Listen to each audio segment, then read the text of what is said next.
नमस्कार, स्वागत है आप सभी का। मैं हूं आपके साथ शांतनु त्रिपाठी। बुलेटिन की शुरुआत करेंगे खबर देहरादून से है, जहां पर अपनी तीसरी वर्षगांठ के अवसर पर तेजस्विनी चैरिटेबल ट्रस्ट के द्वारा महिला सुरक्षा का संदेश लेकर एक बाइक रैली आयोजित की गई, जिसमें सैकड़ों की संख्या में महिलाएं भाग लेने जा रही हैं। इस बाइक रैली की शुरुआत पवेलियन ग्राउंड से की जाएगी, जो कि सेंट्रो और मॉल तक आयोजित की जाएगी। और इस अवसर पर बतौर मुख्य अतिथि सूबे के मुख्यमंत्री पुष्कर सिंह धामी की धर्मपत्नी गीता धामी भी कार्यक्रम में मौजूद होंगी।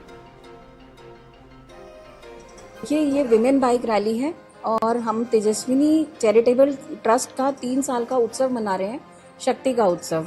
और इस उत्सव की शुरुआत हम लोग Jhansi on wheels women bike rally से कर रहे हैं, जिसका उद्देश्य एक मैसेज देना है विमेन सेफ्टी का। विमेन सेफ्टी को लेकर ही हम लोग ये रैली कर रहे हैं। और ये रैली 18 मई को दोपहर 3 बजे पवेलियन ग्राउंड से स्टार्ट होगी और सेंट्रियो मॉल तक जाएगी। और इसको फ्लैग ऑफ करने के लिए हमारे साथ मिसेस सीएम गीता धामी जी रहेंगी, और उनका हमें बड़ी खुशी है कि शायद वो भी हमारे साथ स्कूटर चलाएंगी और एक मैसेज देंगी विमेन सेफ्टी का। चलिए आगे बढ़ते हैं। हरिद्वार से खबर है, जहां पर शक्तिपीठ चंडी देवी मंदिर के महंत रोहित गिरी को पंजाब पुलिस ने गिरफ्तार किया है। हरिद्वार के नील पर्वत से पंजाब पुलिस महंत रोहित गिरी को उठाकर ले गई, जिससे लोगों ने हड़कंप मच गया है। आपको बता दें कि लुधियाना की महिला की शिकायत पर छेड़खानी का मामला दर्ज किया गया है। पंजाब पुलिस ने गैर जमानती वारंट के आधार पर यह कार्रवाई की है। रोहित गिरी मंदिर से सीधे गिरफ्त में उनको लिया गया। वहीं इसको लेकर श्रद्धालुओं और संत समाज में चर्चा तेज है। बताया जा रहा है कि हरिद्वार से साधु की गिरफ्तारी पंजाब में केस दर्ज होने से ये पूरा मामला जुड़ा बताया जा रहा है।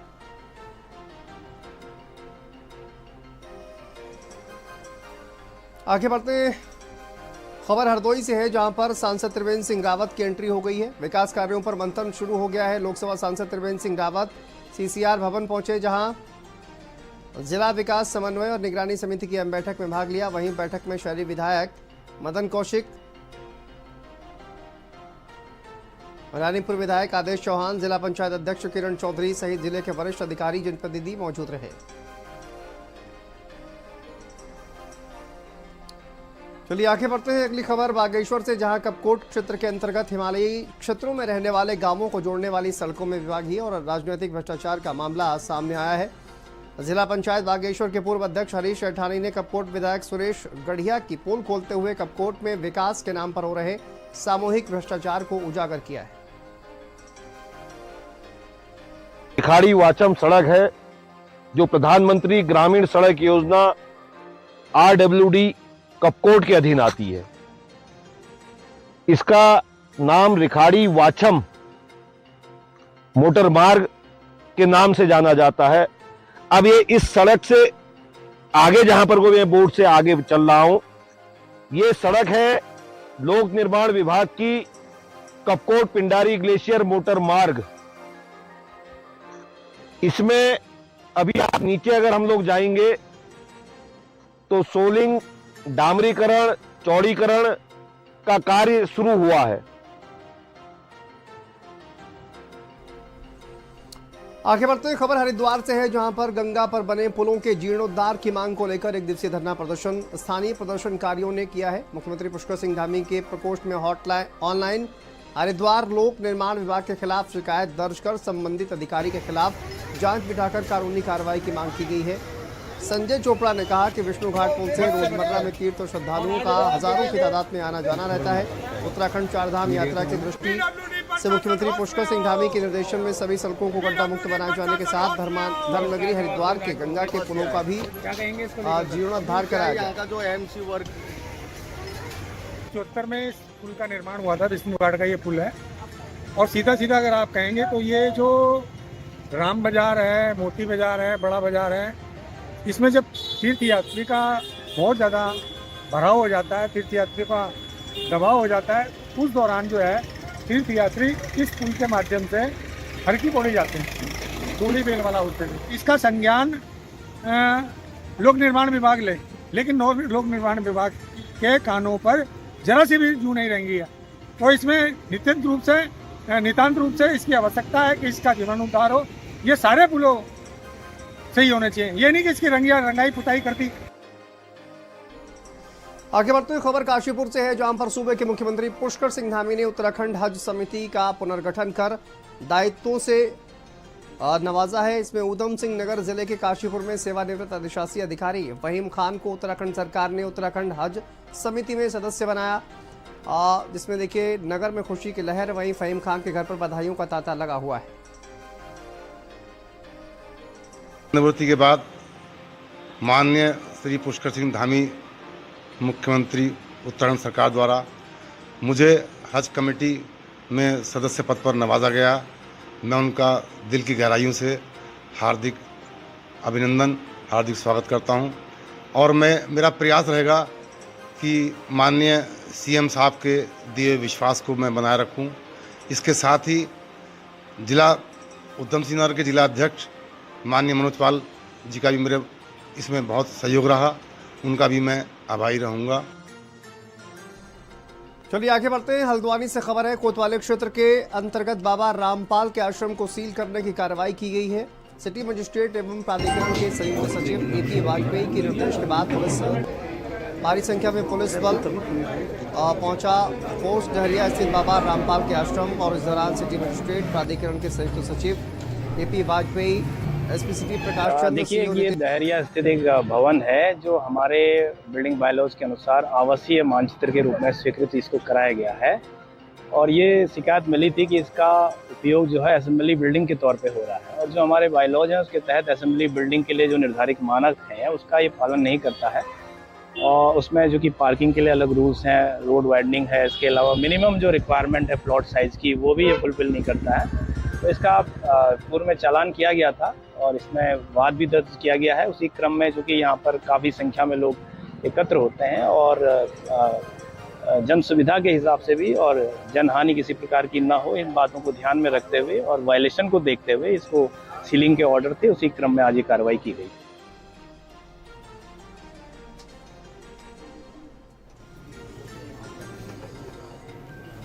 तो बाबा रामपाल का आश्रम सील किया गया है। हल्द्वानी से यह खबर सामने आ रही है, तस्वीरें। सीलिंग की कार्रवाई, कई वरिष्ठ अधिकारी इस दौरान मौजूद रहे। सिटी मजिस्ट्रेट संयुक्त सचिव ने यह कार्रवाई की। आगे बढ़ते हैं, पौड़ी से खबर है। जिला मुख्यालय पौड़ी में सीबीएसई की इंटरमीडिएट और हाई स्कूल परीक्षा में नगर क्षेत्र के स्कूल का दबदबा रहा। विद्यालय की छात्राओं ने हाई स्कूल और इंटरमीडिएट में स्कूल टॉप किया। हाई स्कूल में 34 और इंटरमीडिएट में 10 मेधावियों ने 90% से अधिक अंक प्राप्त किए।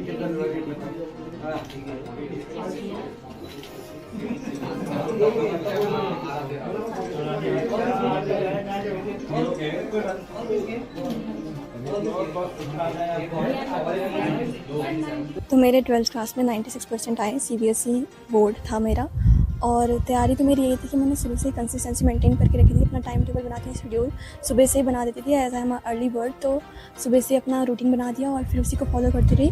जो सर ने पढ़ाया, सर और सभी टीचर्स हमें सपोर्ट करते थे।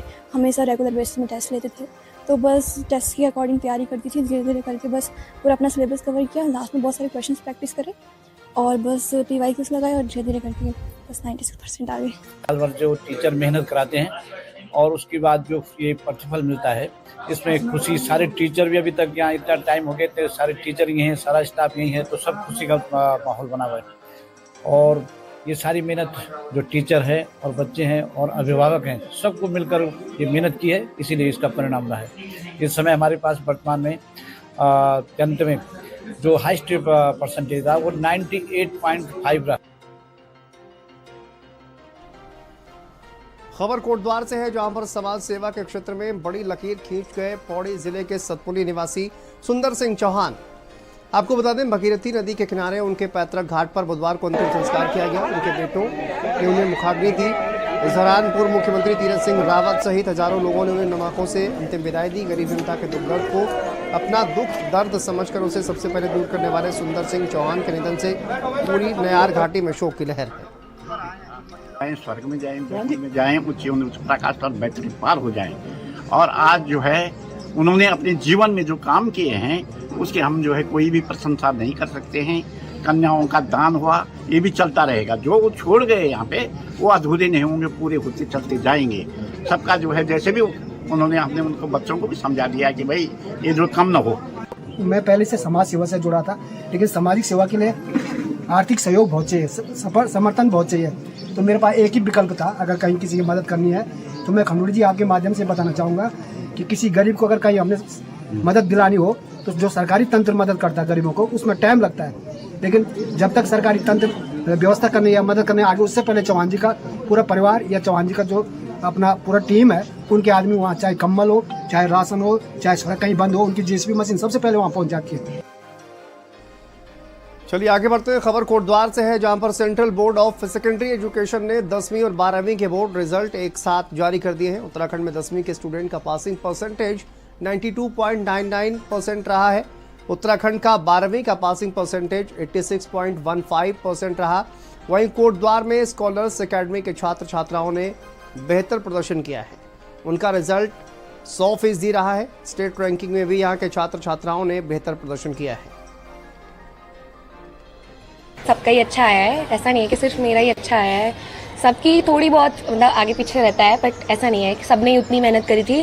सभी उतने होशियार हैं, सभी एक मतलब लेवल सबका एक ही है, सभी होशियार हैं। और जहाँ तक बनने की बात है, अभी तो मेरा ऐसा कुछ डिसाइडेड नहीं है। सोचा तो कुछ नहीं है, पर अभी देखेंगे जिस हिसाब से परसेंटेज आई है उसके बाद कितना क्या करना है आगे फ्यूचर में। बाकी सब ठीक है। तो इसका सिरे किसी देता है? पेरेंट्स को देते हैं, टीचर को देते हैं? सभी को देते हैं, सभी की मेहनत है हमारे पीछे। मतलब हम नहीं है, वो भी हमारे पीछे हैं, हम हमारे पीछे मतलब वो भी सफ़र करते हैं। अगर हमारे परसेंटेज अच्छे आए तो उन्हें भी खुशी होती है। काफ़ी मेहनत कर रहे हैं और लास्ट टाइम में तो काफ़ी सबकी मेहनत की है, असाइनमेंट्स दिए हैं, वर्कशीट्स दिए हैं और ये टीचर बच्चों का रिजल्ट ही शो कर रहा है। और बच्चों का रिजल्ट हमारे यहाँ 100% रहा है, 10th का भी और 12th का भी, and I am really proud of it. चलिए आगे बढ़ते हैं। खबर देहरादून से है, जहां पर देहरादून में मौजूद श्री गुरु राम राय इंटर कॉलेज में जिला विधिक सेवा प्राधिकरण की ओर से एक खास कैंपेन की शुरुआत की गई है। राज्य विधिक सेवा प्राधिकरण नैनीताल के निर्देशन पर शुरू किए गए इस कैंपेन में बाल विवाह, बाल श्रम जैसी कुरीतियों को लेकर लोगों को जागरूक करने का काम किया गया। 14 वर्ष तक के बच्चों से किसी भी प्रकार का बाल श्रम नहीं कराया जा सकता। जिस तरह से हम देखते हैं कि फैक्ट्री, कारखानों में, रेस्टोरेंट में आज भी हमें कई जगह पर बच्चे काम करते हुए दिखाई देते हैं। तो हमारी जो ये कैंपेन है, दोनों ये इनका मुख्य उद्देश्य यही है कि हम देहरादून जिले के हर एक जगह पर, चाहे वो ऋषिकेश हो, विकास नगर, मसूरी, डोईवाला और देहरादून मुख्यालय, हर जगह पर हम खुद और हमारे पीएनबी के माध्यम से इन 3 दिनों में जगह जगह पर कैंप लगाकर लोगों को जागरूक करेंगे। क्योंकि एक पढ़ा लिखा और एक आत्मनिर्भर बच्चा ही एक मजबूत समाज की नींव रख सकता है। खबर देहरादून से, जहां 2025 में राज्य सरकार के द्वारा उत्तराखंड को देश के अग्रणी राज्यों की सूची में शामिल करने का लक्ष्य रखा गया है। इसके उत्तराखंड के करीब पहुंचता हुआ भी नजर आ रहा है। मुख्यमंत्री पुष्कर सिंह धामी ने वित्तीय प्रबंधन में उत्तराखंड को दूसरा स्थान प्राप्त होने पर अपनी प्रतिक्रिया दी। मुख्यमंत्री ने कहा कि प्रधानमंत्री के सफल नेतृत्व में उत्तराखंड विकास की ओर निरंतर अग्रसर नजर आ रहा है। प्रधानमंत्री आदरणीय नरेंद्र मोदी जी के मार्गदर्शन में और उनकी प्रेरणा से जहां हम एसडीजी में भी पहले नंबर पर आए हैं, वित्तीय प्रबंधन में भी हमारा देश में दूसरा स्थान आया है। आज उत्तराखंड हर क्षेत्र में अग्रणी राज्यों की श्रेणी में आ रहा है। हम ये जो हमको इसमें द्वितीय स्थान मिला है, हम प्रयास करेंगे आगे और हम और अच्छा करेंगे। आगे बढ़ते हैं। रुड़की से खबर है, दिल्ली देहरादून हाईवे पर एक सड़क हादसा हो गया और सड़क हादसे में 2 लोगों की दर्दनाक मौत हो गई। कार और ट्रैक्टर की जोरदार टक्कर से यह हादसा हुआ है। आपको बता दें, मेरठ से हरिद्वार जा रहे थे दोनों युवक और उसी दौरान यह हादसा हुआ। मंगलौर कोतवाली के मंडावली हाईवे का ये मामला है।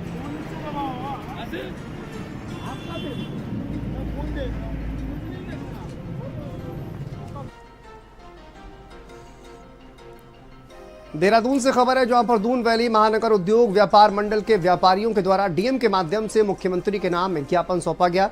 ज्ञापन के माध्यम से रेंजर ग्राउंड में रविवार को लगने वाले बाजार को बंद करने की मांग की गई। इसमें कहा गया कि रविवार के बाजार से दून सिटी में कई तरह की समस्याएं आती हैं और इसी की वजह से शहर में जाम की स्थिति भी बनी रहती है। व्यापार मंडल अध्यक्ष ने क्या कुछ कहा, सुनते हैं। सारे व्यापारी एकत्र होकर के आए हैं यहाँ पर और उनकी सबसे प्रमुख मांग यही है कि संडे मार्केट जो लग रहा है वो यहाँ ना लग करके शहर से कहीं बाहर 10-20-30 किलोमीटर दूर जा करके लगे, जिससे कि आने वाले जो ग्राहक है वो बाजार में आकर के अपनी शॉपिंग करें, उन्हें अच्छा सामान मिल सके। अगर बाजार में आकर के ग्राहक शॉपिंग करेगा तो सरकार को भी उसका राजस्व मिलेगा। वहाँ जो लाखों रुपए करोड़ों रुपए की सेल वो संडे को करके यहाँ से बाहर ले जाते हैं, उसका ना तो सरकार को कोई राजस्व मिलता है, ना सरकार के पास कोई रेवेन्यू आता है, तो उससे व्यापारी तो बहुत ज़्यादा आता है। व्यापारी को इसलिए भी है कि व्यापारी रोजगार भी प्रोवाइड कर रहा है। व्यापारी इतनी महंगी दुकानें लेकर के बैठा है, जीएसटी दे रहा है, इनकम टैक्स दे रहा है, उसके बावजूद उसका कारोबार ठप रहता है। आगे बढ़ते हैं, अल्मोड़ा से खबर है जहां पर पौराणिक धार्मिक आदि कैलाश यात्रा का शुभारंभ होने जा रहा है, जिसमें सैकड़ों देश भर से शिव भक्त आदि कैलाश जाकर दर्शन करते हैं। वहीं अल्मोड़ा पहुंचे सांसद और केंद्रीय राज्य मंत्री अजय टम्टा ने कहा कि पिछले दिनों आदि कैलाश व ओम पर्वत क्षेत्र में दौरा कर व्यवस्थाओं का जायजा लिया है। सुनिए केंद्रीय राज्य मंत्री अजय टम्टा ने क्या कुछ कहा। मैं बड़ा सौभाग्यवान हूं कि अभी मैं आदि कैलाश की यात्रा से आ रहा हूं। आदि कैलाश और ओम पर्वत और उसके आगे भी मेरा जाना हुआ है। ये दोनों डेस्टिनेशन इतने ज़्यादा पॉपुलर लोगों के बीच में हुए हैं। माननीय प्रधानमंत्री जी के आने के बाद ही हमारे आदि कैलाश के जो यात्री हैं, तीर्थ यात्री हैं, उन सबको पूरा भरोसा हो गया कि रोड बन गई है और इसलिए पूरा रोड का निर्माण हुआ है। गुंजी और कुट्टी के अंदर होम स्टे के काम चल रहे हैं। ऐसे सारे गाँव के अंदर जो हमारे वाइब्रेंट विलेज के अंतर्गत उनको भी फैसिलिटेट किया जा रहा है। खबर देहरादून से है जहां पर चारधाम यात्रा को लेकर, देखिए चारधाम यात्रा को लेकर यह खबर सामने आ रही है। देहरादून से चारधाम यात्रा की शुरुआत हो गई है और 12 दिनों में जो आंकड़ा है श्रद्धालुओं का वो लगातार बढ़ रहा है। पंजीकरण का आंकड़ा 27 लाख के पार कर गया है। चारधाम यात्रा के लिए श्रद्धालुओं की भारी भीड़ लगी है और यह आंकड़ा 12 दिन में 5.5 लाख से अधिक श्रद्धालु दर्शन कर चुके हैं। केदारनाथ धाम में प्रतिदिन 19 से 20 हजार श्रद्धालु दर्शन कर रहे हैं।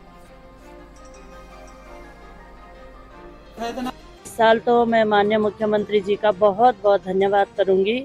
जिस तरह की व्यवस्था को लगातार उन्होंने चुस्त दुरुस्त करने का काम किया, चाहे हमारा NH है, मोटर रोड है, चाहे पैदल मार्ग है जो आपदा में क्षतिग्रस्त हो गया था 31 जुलाई 2024 को, तो वो सब चीज़ें व्यवस्थित की गई हैं। ऊपर केदार धाम में भी सारी चीज़ें व्यवस्थित की गई हैं। वहाँ पर टोकन सिस्टम से जिस तरह से यात्रा दर्शन किए जा रहे हैं, यात्री बहुत खुश हैं। हम लोग भी कईयों को मिले हैं। खबर देहरादून से है जहां पर उत्तराखंड में सिविल डिफेंस का विस्तार होगा। इसके लिए प्रदेश के मुख्य सचिव आनंद वर्धन ने गृह विभाग को प्रस्ताव प्रस्तुत करने के निर्देश दिए हैं। उत्तराखंड में अभी सिर्फ देहरादून ही सिविल डिफेंस जनपद के रूप में अधिसूचित है। मुख्य सचिव आनंद वर्धन की अध्यक्षता में शासन के वरिष्ठ अधिकारियों, सेना और पैरामिलिट्री फोर्सेस के अधिकारियों के साथ उच्च स्तरीय बैठक हुई। बैठक में वर्तमान परिस्थितियों को दृष्टिगत रखते हुए भविष्य के लिए प्रभावी कार्य योजना बनाने और विभिन्न आपदाओं के समय त्वरित और प्रभावी रिस्पॉन्स करने सहित अन्य विषयों पर चर्चा की गई।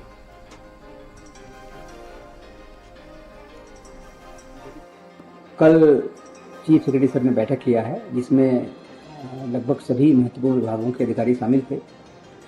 उसमें ये कहा गया कि सिविल डिफेंस का स्ट्रक्चर अभी केवल देहरादून में है, तो अन्य जनपदों में कहाँ कहाँ आवश्यकता है उसका प्रस्ताव बना के भेजा जाए, ताकि वहाँ पे भी हम अपना सिविल डिफेंस का स्ट्रक्चर खड़ा कर सकें और आवश्यकता पड़ने पर उसका उपयोग कर सकें। विभागों के मध्य बेहतर समन्वय के लिए जोर दिया गया और हाई लेवल की मीटिंग हर 3-4 महीने पे करने के निर्देश दिए गए। इसके अलावा जो हमारे संवेदनशील स्ट्रक्चर हैं, संरचनाएं हैं, ऑफिसेज हैं। खबर हरिद्वार से है जहां पर सलेमपुर में ग्राम समाज की जमीन पर अवैध कब्जे पर कार्रवाई की गई। जिलाधिकारी कर्मेंद्र सिंह ने कार्रवाई के बाद अब पूरे जिले में ग्राम पंचायत की जमीनों पर कब्जों को चिन्हित करने और उन्हें तत्काल हटाने के निर्देश दिए हैं। सभी एसडीएम को दिए गए निर्देशों में जिलाधिकारी ने स्पष्ट कहा कि इस कार्य में लापरवाही न हो और युद्ध स्तर पर कार्रवाई शुरू की जाए।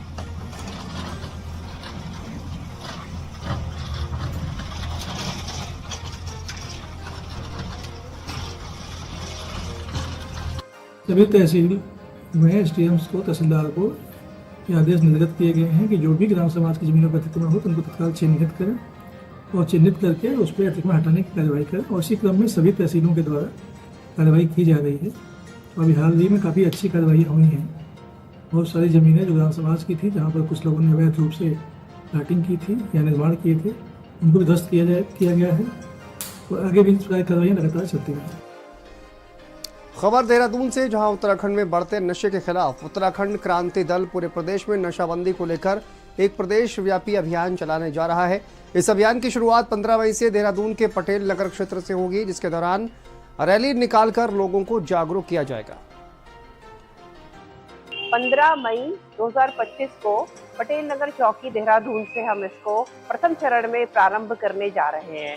जैसे कि आपको विदित होगा, देवभूमि उत्तराखंड जो है नशे में पूरी तरीके से डूबता जा रहा है। देवभूमि का जो युवा है वो शराब के साथ साथ सूखा नशा, जिसमें कोकीन, गांजा, चरस, स्मैक जैसे जो सूखा नशा है, उसके शिकार यहाँ के युवा होते जा रहे हैं, जिसको लेकर ये रैली हमने प्रस्तावित की है।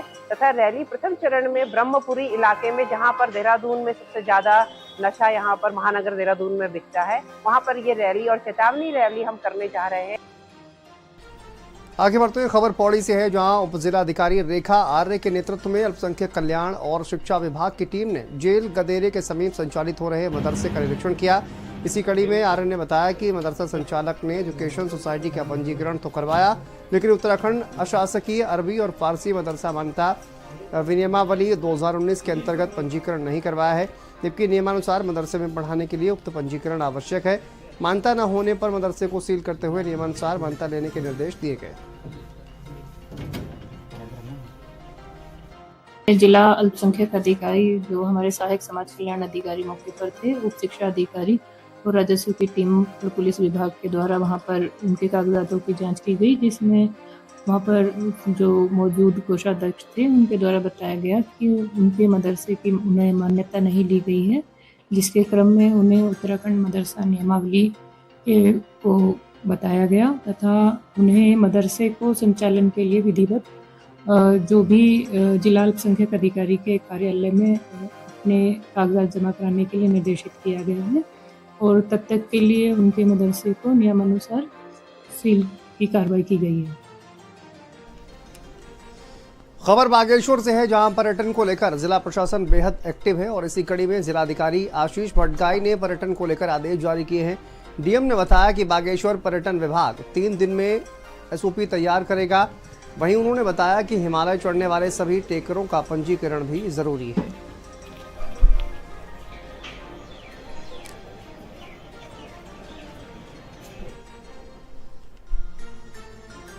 खबर अल्मोड़ा से है, जहां क्वारब क्षेत्र में दरकती पहाड़ियों की मरम्मत में देरी को लेकर कांग्रेस बड़ा आंदोलन करने जा रही है। 22 मई को पार्टी का प्रदेश नेतृत्व जिलाधिकारी कार्यालय का घेराव करेगा। अल्मोड़ा विधायक मनोज तिवारी ने प्रेस वार्ता के दौरान इसकी जानकारी दी। हमने निर्णय लिया है कि जिला कांग्रेस कमेटी के नेतृत्व में 22 तारीख को जिला अधिकारी के कार्यालय का घेराव करेंगे और सरकार को चेताने का काम करेंगे, प्रशासन को जगाने का काम करेंगे और उसमें हमारे प्रदेश नेतृत्व भी वहाँ पर पहुँचेगा। हमने व्यापार मंडल से भी निवेदन किया है, होटल एसोसिएशन से भी निवेदन किया है, टैक्सी यूनियन से, और हम आमजन से भी अपील करेंगे, सारी राजनीतिक पार्टी से, कि इसमें हमारा सहयोग करें। अगर सरकार फिर भी नहीं चेतेगी तो हम, चाहे हमें माननीय केंद्रीय मंत्री जी का भी घेराव करना पड़े, उससे भी हम पीछे नहीं हटेंगे, क्योंकि ये जनहित से जुड़ा हुआ विषय है। चलिए यहाँ पर रुकते हैं छोटे से ब्रेक के लिए। खबरों का सिलसिला लगातार जाए।